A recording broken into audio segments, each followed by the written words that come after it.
Senator Roberts. Thank you, Mr. Acting Deputy President.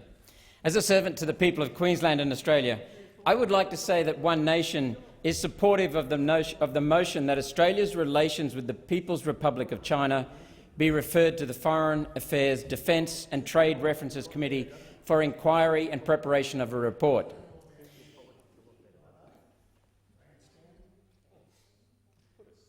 Please continue. It is imperative that Australia and China maintain a mutually respectful and beneficial bilateral relationship, and I thank Senator Patrick for moving this motion. China is Australia's largest two-way trading partner, export market and import source, representing 24% of total trade with a value of a staggering $183 billion.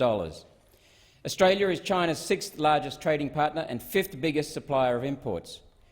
25% of Australia's manufactured imports come from China, and 13% of Australia's exports, including thermal coal, to China. A free trade agreement was signed between the two countries in June 2015. In more recent times, Mr. Acting Deputy President, China has embarked on the One Belt, One Road initiative, as Senator Patrick drew to our attention. This is a Chinese economic and strategic agenda where Eurasia, Africa and Oceania are more closely tied along two routes, one land and one maritime. Those who support the initiative say that it facilitates the development of infrastructure and economic aid to needy economies. On the other hand, though, it can be said to facilitate Chinese economic and strategic domination of smaller countries on the routes, some near us. For Australia, we see the growing Chinese involvement in projects from Northern Australia to Tasmania, all providing little benefit to Australia, yet, however, substantial benefits to China. Other examples of Chinese involvement have been in the funding and support of local academic conferences and seminars. One of the ongoing issues of mutual concern relates to regional and global security. The growing tensions between the United States of America and the People's Republic of China in terms of imposition of trade tariffs is placing Australia in a challenging position, given the importance of Australia's relationships with both these countries. Similarly, the views taken of China's growing military influence in the South China Sea remain of concern to the United States of America and necessarily Australia as an established ally of the United States. Regionally, Mr. Acting Deputy President, China is having a growing influence by funding infrastructure projects for some of the Pacific Island countries and Papua New Guinea on our northerly doorstep. This runs the risk of changing the dynamic between Australia and our near neighbours. Australia is a destination of choice for many Chinese students to further their education in our Australian academic institutions. In 2018, Mr. Acting Deputy President, there were more than 166,000 enrolments of Chinese students in Australia, representing 43.3% of the total international student cohort, almost half. In 2018, there were more than a concern noted in some Australian universities is the potential dependence generated by full fee-paying international students on the overall money pool available to the university budgets. The concern is that should those numbers suddenly diminish, it may leave some of the universities destitute. The unfettered Chinese development of 5 research bases within the Australian Antarctic Territory is of growing concern to many of us at a time when Australian investment into its 3 bases in that territory has been considered relatively conservative by comparison.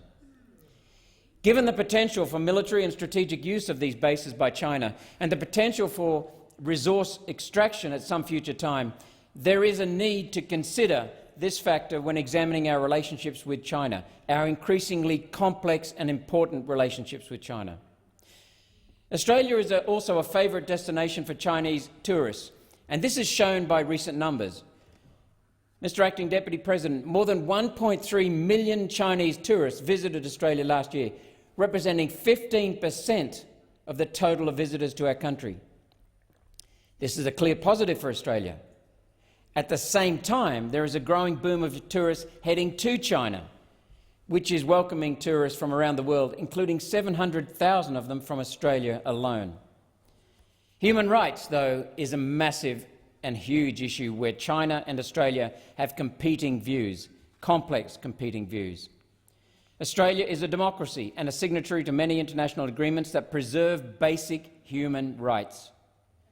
China is a totalitarian republic following a communist regime that is very rigid, with little room to question the state and having limited rights for the individual. One only has to turn on the news and watch the demonstrations for freedom happening in Hong Kong to see how that goes down. Many Australians remember the events of Tiananmen Square. The detention of those whose views differ from the regime is a continuing disgrace and worthy of further review. Currently, Australian writer Yang Hengjun is being detained in China in harsh conditions and has been charged with spying, a serious issue that could bring the death penalty if found guilty. He has published works promoting democracy and seems to be now paying the penalty for having a different point of view and daring to express it. An Australian expressing his point of view, what could be more natural? He has been denied access to his lawyers and family. And I'll now read selectively from an article by the President of the Law Council of Australia in the Weekend Australian, Arthur Moses. He points out that Chinese-Australian writer Yang Hengjun, after travelling to China with his family, the democracy advocate and academic was detained in January on the allegation of being suspected of endangering national security by opening his mouth. Since then, he has been held in harsh conditions, without charge, with limited access to consular assistance. He has not been permitted to talk to his lawyers or see his family. His lawyers do not even know the particulars of the allegations against him. Yang, as I said, is an Australian citizen. Now, being a true friend and ally of any nation means when issues arise in a foreign justice system affecting Australian citizens, we are obliged to speak up. This is the President of the Law Council of Australia. As a blogger, he has written thousands of articles promoting the rule of law, democracy and human rights, and built up a large following in China. These fundamental things that Yang is fighting for go back to our country's roots in the Magna Carta, our own constitution, and to the tenet of presumption of innocence. Mr. Moses goes on further and says, Yang and detainees like him must be treated humanely in a fair, transparent manner. And this is really important for our own future, Mr. Moses says, but it is a rule of law. But it is the rule of law that most strongly drives economic performance. Without the rule of law, there can be no stable, strong economy. And that is core. I make note of the LNP's Andrew Hastie's courageous comments about China, frank and open comments about China. I note Senator Patrick's comments about Senator Kimberley Kitching from the Labor Party being a co-sponsor initially. That's on the public record. I wonder, through you, Mr. Acting Deputy President, a question of Senator Patrick: is Labor worried about losing donations rather than just simply being cowed? Then we have, as Senator Patrick pointed out, the New South Wales ICAC's ruminations right now. We have the Queensland we have questions over the Liberal Party's interactions with Chinese influencers. It's not just the Labor Party. We have land ownership issues that are upsetting many, many Australians, including One Nation supporters. We have essential infrastructure being handed over to the Chinese to control our ports, our electricity supply, potentially railroads. And when, Mr. Acting Deputy President, Clive Hamilton becomes an ally in saying exactly these things and warning us of China's influence, then it's really a point to take note there, because we don't see eye to eye with Clive Hamilton on very many issues. Paragraph H in Senator Patrick's motion, I hope that includes political institutions as well, not just university institutions. So in summary, Mr. Acting Deputy President, China is a vital and important trading partner.